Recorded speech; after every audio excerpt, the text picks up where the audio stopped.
What's going on, guys? It's your boy Az. We are back, and yeah, we're gonna be taking a look at some more Doom raids today. We're gonna do nodes 1. Yeah, I don't know if it's surprising to anybody. It requires bio, and if it involves bio, you got to run with the symbiotes. Um, Most of mine are still level 80, just keeping them there because right now for Doom 2.0, they're not having too many issues.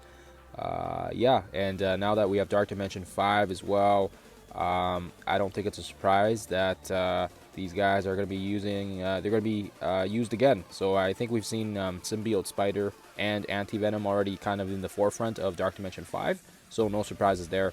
Everybody's pretty much T forward and level 80.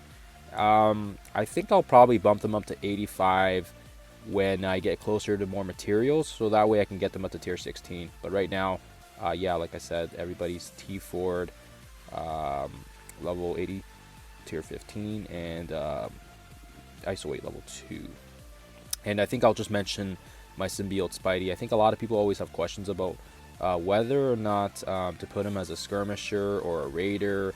And personally, for me, I've used him as a raider and a skirmisher, and I've found that with Doom raids, you know, you're using his special and his ultimate, and the striker tag just basically helps get that extra little hit and apply the defense down, even when he's using the special and the ultimate. I think lots of people love using his special and his ultimate, but then they're always like thinking, oh, I wish I would have applied defense down before I did that. So now you can do that if you got him on the striker tag. He'll get that extra little hit in there and apply that defense down. So I think it works really well, and that's a personal preference for me. Carnage, I've got him as a skirm. He always hits first, lays that tag down. Venom, double striker, double hit there, rip those buffs, get those bleeds. I've got Scream as a raider because every one of her attacks can hit multiple targets. Some people have her as a skirmisher as well, and some have her as a striker because then it has the multiple removal of positives, which is, I think that's fair. That's a fair effect.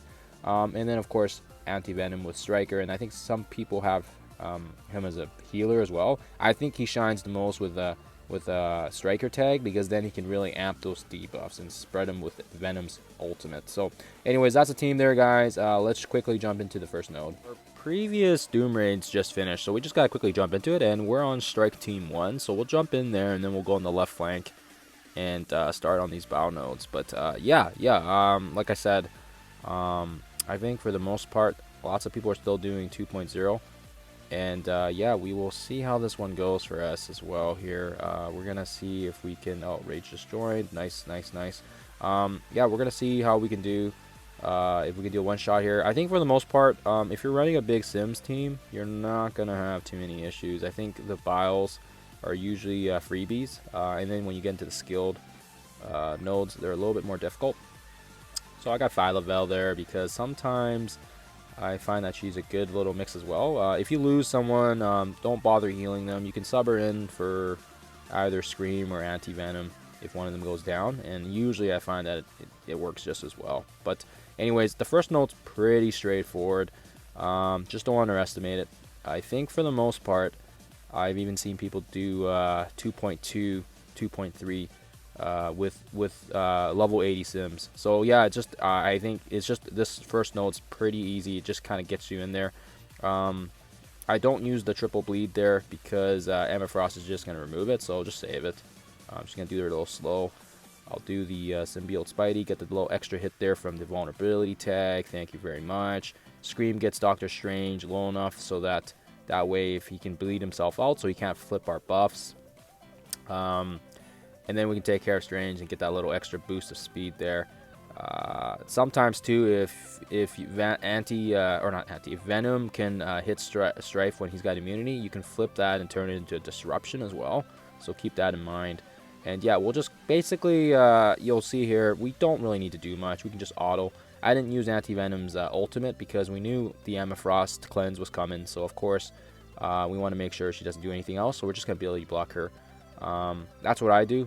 It's just a safety measure. And then yeah, don't mind Scarlet Witch. She does her little thing, but it's no big deal. It's not that big of a deal. I don't even think I need to do the stun there on her, but I just do it because I apply the slows. We'll get some buffs back onto our team. And then right here, I like to do the ultimate here as well. Don't underestimate this node.